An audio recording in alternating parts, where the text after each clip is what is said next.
الحمد لله نحمده ونستعينه ونستغفره ونعوذ بالله من شرور أنفسنا ومن سيئات أعمالنا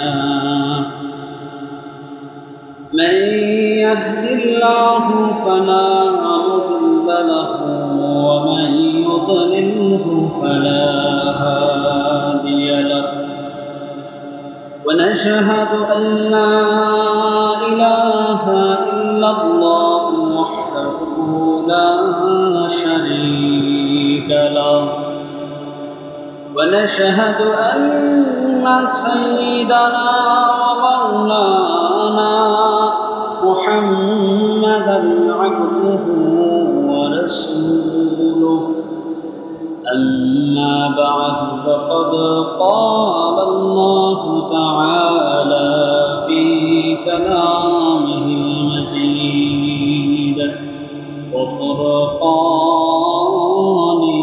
الحميد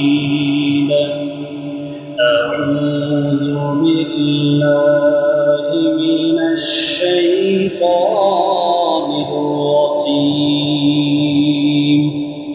بسم الله الرحمن الرحيم واتل عليهم نبأ بني آدم بالحق إذ قربا قربانا فتقبل من أحدهما ولم يتقبل من الآخر قال لأقتلنك قال إنما يتقبل الله من المتقين صدق الله مولانا العظيم وصدق رسوله النبي الكريم ونحن على ذلك من الشاهدين والشاكرين والحمد لله رب العالمين আলহামদুলিল্লাহ আল্লাহ রাব্বুল আলামিনের অশেষ মেহেরবানিতে আমরা আজকে জুমার দিনে মসজিদে আসতে পেরেছি। কিছু কথা বলা এবং শোনার তৌফিক যে মালিক দান করেছেন সেই মালিকের দরবারে কালিমাতুল শুকর আদায় করি, সকলে বলি আলহামদুলিল্লাহ। মুহতারাম হাজিরিন, আল্লাহ রাব্বুল আলামিন এই পৃথিবীতে মানুষকে পাঠিয়েছেন, মানুষের সিলসিলা বংশধারা জারি করেছেন। আমাদের পিতা, আমাদের বাবা হযরত আদম আলাইহিস সালাম এবং আমাদের মা হাওয়া আলাইহিস সালামের মাধ্যমে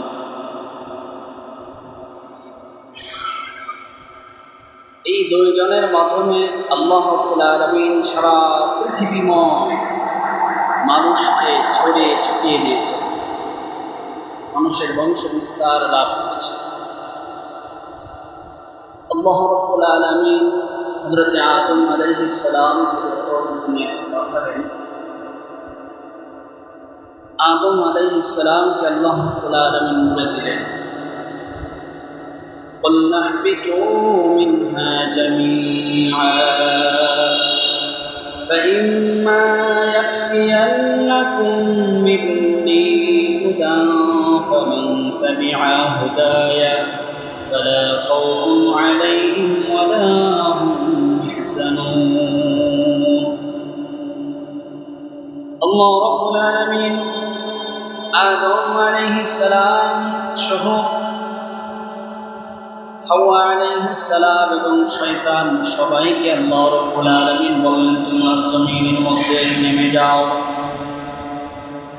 আদম আলাইহিস সালাম এবং হাওয়া আলাইহিস সালাম এই দুইজনের মাধ্যমে যত মানুষ দুনিয়াতে আসবে সবাইকে আল্লাহ রাব্বুল আলামিন ইনডাইরেক্ট বললেন, তোমরা জমিনে চলে যাও। فإما يأتينكم مني هدى فمن تبع هداي, অতঃপর তোমাদের কাছে যখন আমার হিদায়াত আসবে, যে ব্যক্তি সেই হিদায়াতের অনুসরণ করবে তার কোনো ভয় নাই, তার কোনো চিন্তা নাই। আল্লাহ রাব্বুল আলামিন আদমকে পাঠালেন আদম সন্তানদের জন্য। আল্লাহ রাব্বুল আলামিন সংবাদও দিয়ে দিলেন, ভয়ের কোনো কারণ নেই যদি আমার পাঠানো হিদায়াত তারা গ্রহণ করে, তাহলে কোনো চিন্তা নেই, কোনো অসুবিধা নেই, কোনো ভয়ের কিছু নেই। আবার আমি তোমাদেরকে জান্নাতে নিয়ে আসি।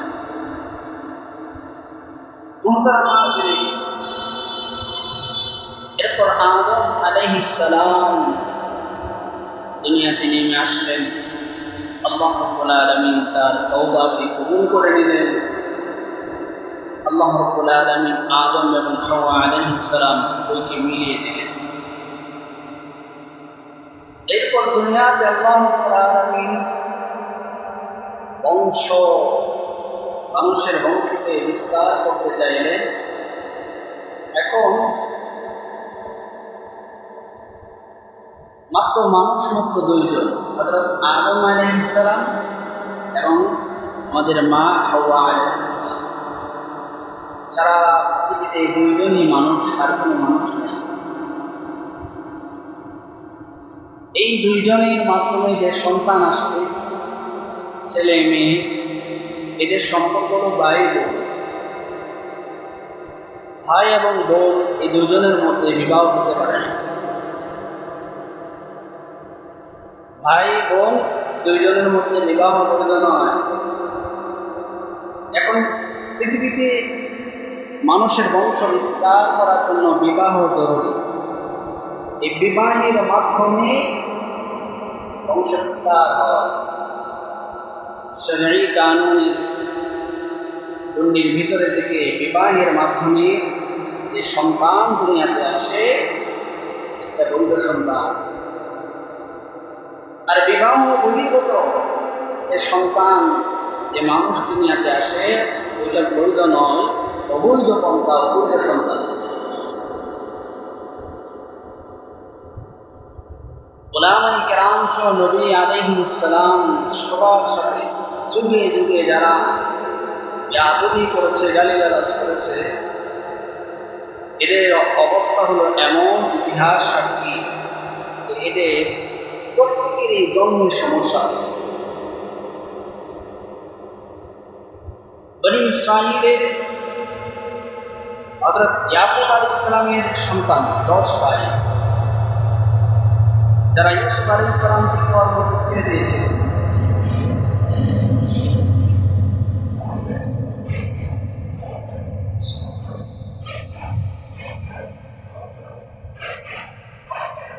এই 10 ভাই ইউসুফ আলাইহিস সালামকে কর্মকে ফেলে দিয়েছিল।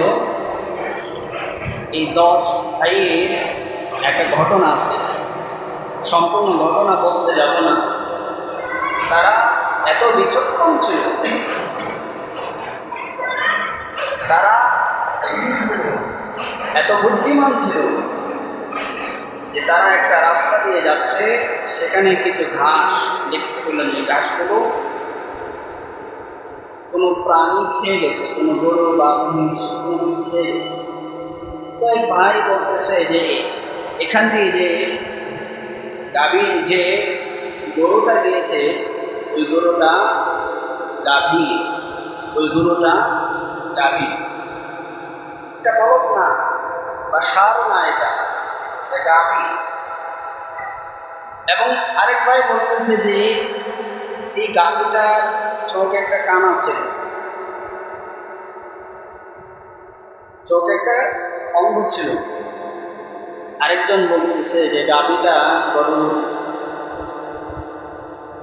এবং তারা এটা বুঝতে পারছে, প্রত্যেকটার কারণ তারা বর্ণনা করছে। ওইদিকে যাচ্ছে না। তারা যখন বাদশাহ দরবারে গেল, বাদশাহ দরবারে যাওয়ার পর বাদশাহ যখন তাদেরকে রুটি উপস্থাপন করলো, সামনে পরিবেশন করলো, বাদশাহ ধরে বসে আছে আর তাদেরকে রুটি পরিবেশন করতেছে। এবারে এখানে বসে বলতেছে যে রুটি যে বানাচ্ছে ওই মহিলা মাসিক হচ্ছে। আশ্চর্য তারা বলে ফেলতেছে, কিন্তু দেখা যায় আসলে ঠিকই যে মহিলা রুটি বানাচ্ছে ওই মহিলার মাসিক হচ্ছে। আমার মূল কথাও এরপর তারা বলতেছে এই যে বাদশাহ, ভাই বলতেছে যে এই বাদশার জন্মে সমস্যা আছে। বাদশাহ এবার তো ব্যাপার কি, বাদশাহ জানে যে আমার জন্মের সমস্যা আছে। বাদশাহ আশ্চর্য হয়ে গেল যে আমার জন্মের সমস্যা আছে, এটা বুঝতে কি হবে। রুটি বানাচ্ছে যে মহিলা, ওই মহিলার মাসিক হচ্ছে, এটা বুঝতে কি হবে। তো তারা বললো যে রুটি বানাচ্ছে যে মহিলা, এই যে রুটির মধ্যে রুটিটা ভালো করে হচ্ছে না, মাঝখানে কাঁচা রয়ে যাচ্ছে। আর এটা তখনই হয় যখন মহিলার কোনো না কোনো সমস্যা হয়, তার শারীরিক কোনো সমস্যা হচ্ছে, এই কারণে রুটি বানানোর মধ্যে মনোযোগ নেই। আর মহিলাদের সবচাইতে বড় সমস্যা তো মাসিকই বলে ফেলছে। এটা দেখা গেল কি, তো বাদশার যে জন্মের সমস্যা আছে সেটা বুঝলে কি হবে। বললো আমরা নবীর সন্তান, আমরা 10 ভাই হযরত ইয়াকুব আলাইহিস সালামের সন্তান, নবীর সন্তান। আমরা মেহমান হয়ে এখানে এসেছি, আমাদেরকে এখানে বসানো হয়েছে, কিন্তু মেজবান ওই দূরে বসে গেছে, আমাদের সাথে বেয়াদবি করতেছে। নবীর সন্তানদের সাথে আদব রক্ষা করে নাই, আর নবীর সন্তান নবীদের সাথে, নবীদের ওয়ারিসদের সাথে যারা বেয়াদবি করে এদের জন্য সমস্যা থাকে। বাদশাহ হতবাক হইবে, ঠিকই তো, ঠিক বলে যে আমার আসলে জন্ম সমস্যা আছে, জন্ম ঠিক নেই। যাই হোক মুহতারাম হাজিরিন, যেটা বলতেছিলাম, বৈধভাবে মানুষের বিস্তারের জন্য, বংশ বিস্তারের জন্য বিবাহ আবশ্যক, বিবাহ দরকার। এখন আল্লাহ রাব্বুল আলামিন কি করলেন, আদম আলাইহিস সালামকে আল্লাহ রাব্বুল আলামিন হাওয়া আলাইহিস সালামের গর্ভে একসাথে 2টা সন্তান দান করতেন। একসাথে কয়টা? 2টা সন্তান, একটা ছেলে একটা মেয়ে। এভাবে জোড়ায় জোড়ায় আল্লাহ তাআলা সন্তান দিলেন। এখন একসাথে যে 2টা সন্তান পৃথিবীতে এসেছে, ছেলে মেয়ে, এরা 2জন হলো ভাই বোন। এরপরে যারা একসাথে 2জন আসছে, ওরা 2জন ভাই বোন। এই 2 ভাই বোনের মধ্যে বিবাহ বৈধ নয়, বিবাহ হবে ক্রস। আগের যে জোড়া, এই জোড়া পরের জোড়ার সাথে বিবাহ। তো এইভাবেই পদ্ধতি আল্লাহ রাব্বুল আলামিন বাদ দিয়ে দিলেন। এটা আল্লাহ তাআলা হুকুম। ঘটনাক্রমে আদম আলাইহিস সালামের 2 ছেলে, কাবিল এবং হাবিল। কাবিলের সাথে যে মেয়েটার জন্মগ্রহণ করছে আকলিমা, এই কাবিলের সাথে যে মেয়েটা একসাথে, কাবিল আর যে মেয়েটা একসাথে আসছে পৃথিবীতে, এরা 2 ভাই বোন। ঘটনাক্রমে হাবিলের সাথে যে মেয়েটা আসছে ওই মেয়েটার নাম গাজা। তো ওই কাবিলের সাথে যে মেয়েটা আসছে ওই মেয়েটার সুন্দরী বেশি। হাবিলের সাথে যে মেয়েটা পৃথিবীতে আসছে একসাথে, যে জোড়া, ওই মেয়েটার তুলনায় কাবিলের সাথে যে মেয়েটা আসছে ওই মেয়েটা বেশি সুন্দরী। এখন আল্লাহ রাব্বুল আলামিনের বিধান অনুযায়ী, আল্লাহ রাব্বুল আলামিনের বিধান অনুযায়ী ফায়সালা হলো, আদম আলাইহিস সালাম ফায়সালা শোনালেন, আল্লাহ তাআলার বিধান শোনালেন যে কাবিলের সহজাত বোন, কাবিলের সাথে যে বোন জন্মগ্রহণ করছে আকলিমা, তার বিবাহ হাবিলের সাথে। আর হাবিলের সাথে যে মেয়েটা পৃথিবীতে আসছে তার বিবাহ হবে কাবিলের সাথে। এখন কাবিল আল্লাহ রাব্বুল আলামিন বিধান অমান্য করে বসে, আল্লাহ রাব্বুল আলামিনের বিধান অমান্য করলো। আর এই অবাধ্যতা শুরু হলো একটা নারীর কারণে। সে বলল, না আমি এটা মানি না। যুক্তি বলে সে যুক্তি দেখাতে শুরু করল। যুক্তি বলে যে আমার সাথে যে মেয়েটা পৃথিবীতে এসেছে এই মেয়ের সাথে আমার বিবাহ, এটাই যুক্তি। কীভাবে যুক্তি? বলল আল্লাহ রাব্বুল আলামিন এটাই চান, আল্লাহ রাব্বুল আলামিন এটা চান, এই কারণেই আমরা দুজনকে একসাথে আল্লাহ তাআলা মায়ের পেটে রাখছেন। ওখানে আল্লাহ তাআলা একসাথে রাখছেন। আল্লাহ তাআলার ইচ্ছাই হলো এটা যে দুনিয়াতেও আমরা একসাথে থাকবো। কেমন যুক্তি? শয়তানের হাতিয়ার হলো যুক্তি দেওয়া, নাস্তিকদের হাতিয়ার হলো এমন যুক্তি উপস্থাপন করা যে যুক্তিগুলো সত্যের সামনে একটা খড়কুটার মতনও না, পাগলের প্রলাপের মতো।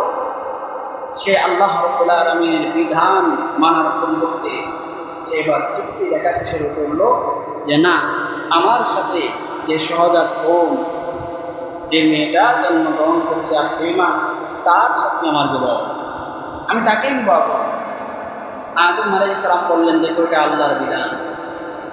সে আরও আগে গেল যে আমি এটা বুঝি না, আমার সাথে ষড়যন্ত্র করা হচ্ছে। অনেক সন্তান থাকলে দেখে একজনের সুবিধা হলে আরেক ভাই খুলে দেখে যে তারই সব দেয়। বাবা মা তারই দেখে, আমারে দেখে না। বাবা মা তার দিকে টান, আমার দিকে টান নাই, এরকম সমাজে হয় কিনা? এরকম হয়। তো এই কাবিল করতেছে, এগুলো আমি বুঝি। কাবিলের প্রতি আমার বাবার ভালোবাসা বেশি, আমি এগুলো বুঝি না, আমি এটা মানি না। এটা আল্লাহর বিধান, এটা আমি বিশ্বাস করি না আল্লাহর বিধান। তুমি একটা বললেই হবে। আদম আলাইহিস সালাম বললেন, ঠিক আছে, তাহলে তোমরা কোরবানি করো। মুহতারাম হাজিরিন, আমাদের সামনে কোরবানি। তো কোরবানির প্রথম কোরবানি কীভাবে হয়েছিল, কীভাবে শুরু হয়েছিল?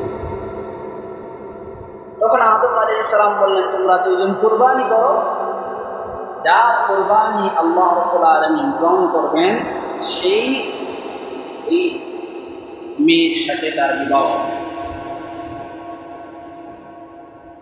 তারপর তারা দুজনে কোরবানি করল। আল্লাহ রাব্বুল আলামিন সেই ঘটনাগুলো আল্লাহ তাআলা কোরআন কারীমে তুলে ধরছেন। নবীজি সাল্লাল্লাহু আলাইহি ওয়াসাল্লামকে আল্লাহ তাআলা আদেশ করছেন, আপনি শুনিয়ে দিন মানুষকে, যথাযথভাবে আপনি আদমের দুই পুত্রের ঘটনা মানুষকে শোনান। সেই আয়াতখানায় আপনাদের সামনে তেলাওয়াত করছি। আল্লাহ তাআলা ইরশাদ করেন সূরাতুল মাইদার ২৭ নম্বর আয়াতে আল্লাহ তাআলা ইরশাদ করেন, وَاتْلُ عَلَيْهِمْ نَبَأَ ابْنَيْ آدَمَ بِالْحَقِّ। আল্লাহ তাআলা ইরশাদ করেন, আপনি মানুষদের কাছে আদম আলাইহিস সালামের দুই সন্তানের ঘটনা পরিপূর্ণভাবে যথাযথভাবে মানুষের কাছে বর্ণনা করে দিন। إذ قربا قربانا فتقبل من أحدهما ولم يتقبل من الآخر। আল্লাহ তাআলা ইরশাদ করেন, তারা দুইজন যখন কুরবানি করলো, আল্লাহ তাআলার নামে কুরবানি করলো, তাদের একজনের কুরবানিকে কবুল করা হলো আর আরেকজনের কুরবানি কবুল করা হয় নাই। দুজনে কুরবানি করছে। আদম আলাইহিস সালামের ছেলে হাবিল মেষপাল চড়াতো, তার মেষপালের মধ্যে গিয়ে সবচাইতে উৎকৃষ্ট, তার মেষপালের মধ্যে সবচাইতে উৎকৃষ্ট দুম্বাটি মেষটিতে সে নিল। নেওয়ার পর সেটা আল্লাহ তাআলা রাহে কুরবানি করল। তখন এই কুরবানি ছিল আল্লাহ তাআলা রাহে কুরবানি করত, আর আকাশ থেকে যার কোরবানিটা কবুল হতো সাথে সাথে আকাশ থেকে একটা আগুন এসে ওই কোরবানি পশুকে পুড়িয়ে দিত। আর যার কোরবানি কবুল হতো না তারটা এইভাবেই পড়ে থাকত।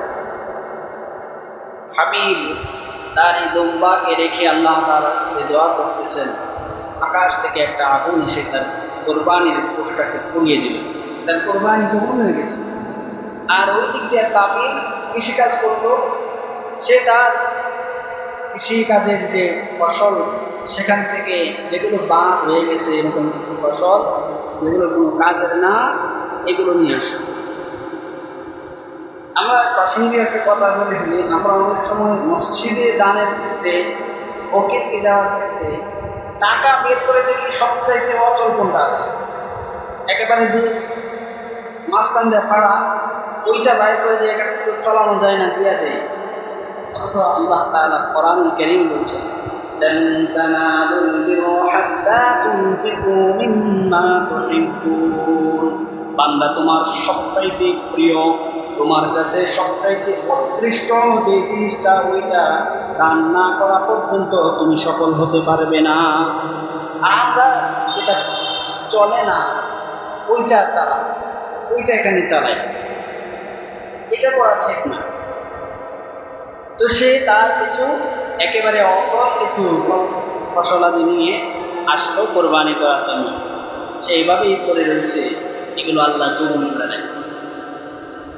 আল্লাহ রাব্বুল আলামিন কবুল করে নাই, তখন কবুলের আলামত প্রকাশ পায়। আল্লাহ তাআলা আমাদের উপর যে ইহসান করছে, আমাদের কোরবানি যদি এই অবস্থা হতো, আপনি হয়তো মনে করতে পারেন যে তাহলে তো ভালোই হইতো যে কার কোরবানি হচ্ছে কার কোরবানি হচ্ছে না এটা দেখা যেত। যদি এমন হইতো তাহলে দেখা যাইতো যে 100-র মধ্যে 90 কোরবানি নাই, কোরবানি কবুলই হচ্ছে না।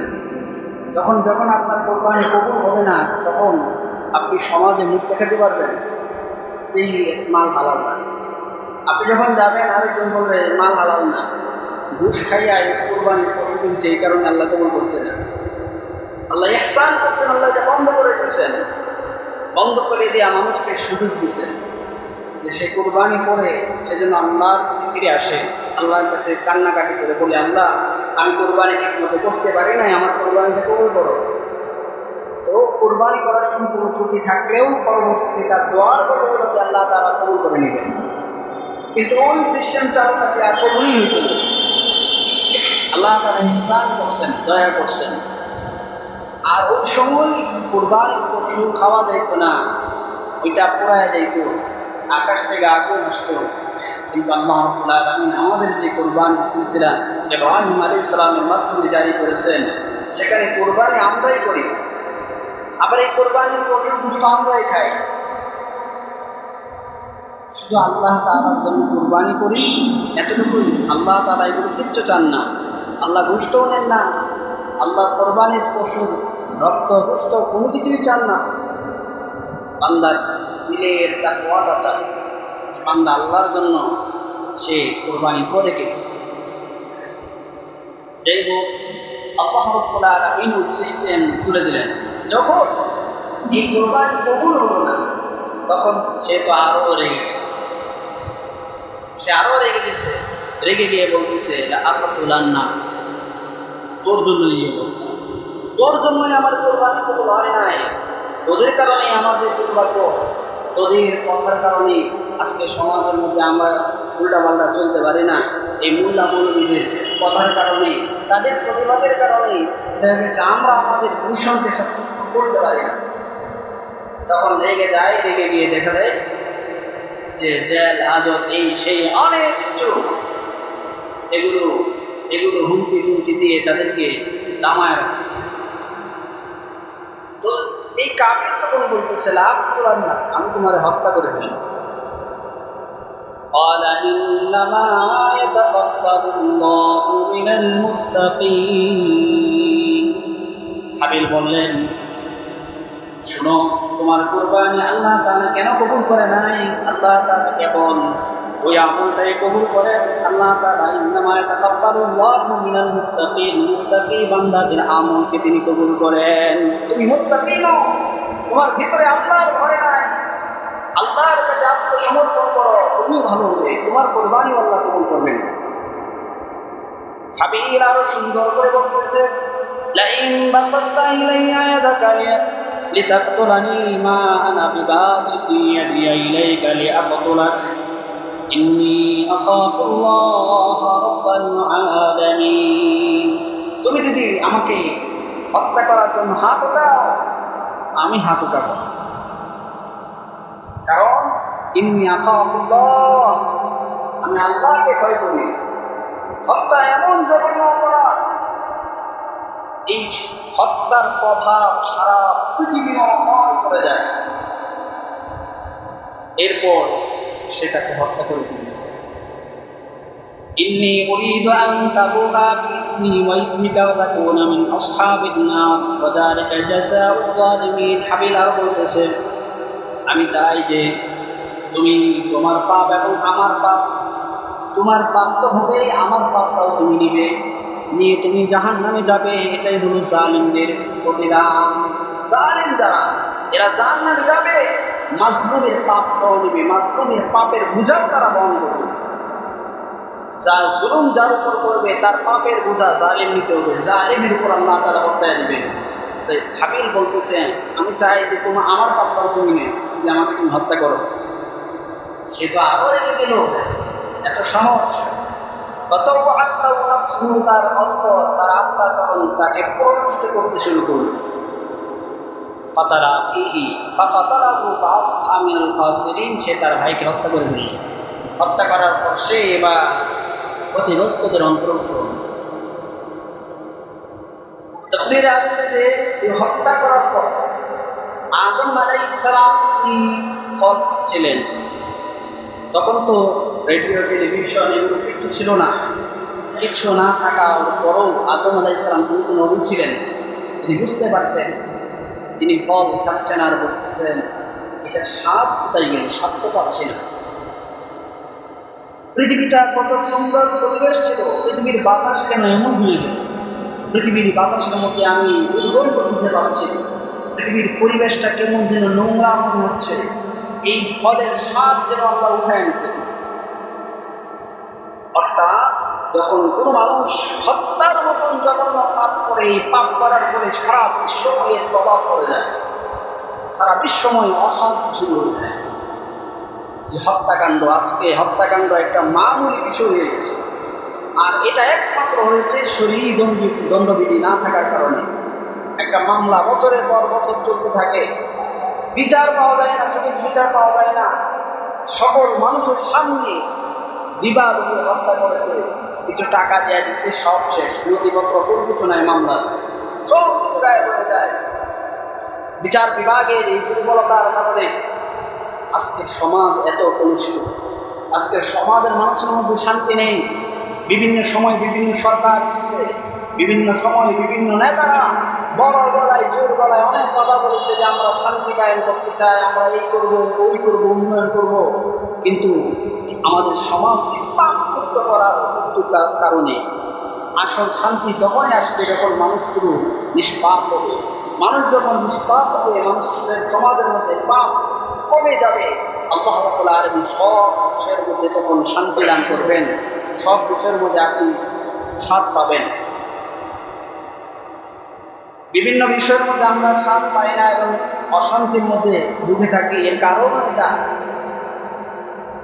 এই জালিমের জুলুমগুলো আল্লাহ রাব্বুল আলামিন হাশরের ময়দানে এক এক করে গুণে গুণে আদায় করবে। হত্যা, এই হত্যার মতন জঘন্য অপরাধ অহরহ হচ্ছে, কিন্তু বিচার হচ্ছে না, বিচার হচ্ছে না। এই যে জুলুম, এই জুলুম হাশরের ময়দানে জুলুমাত হয়ে দেখা দিবে, অন্ধকার হয়ে দেখা দিবে। মাজলুমের প্রতিটা চোখের পানির ফোঁটার হিসাব দিতে হবে। দুনিয়া 2 দিনের ক্ষমতা আছে, ক্ষমতা চিরস্থায়ী না। ক্ষমতা পেয়েছিল ফেরাউন, এত প্রভাবশালী বাদশাহ।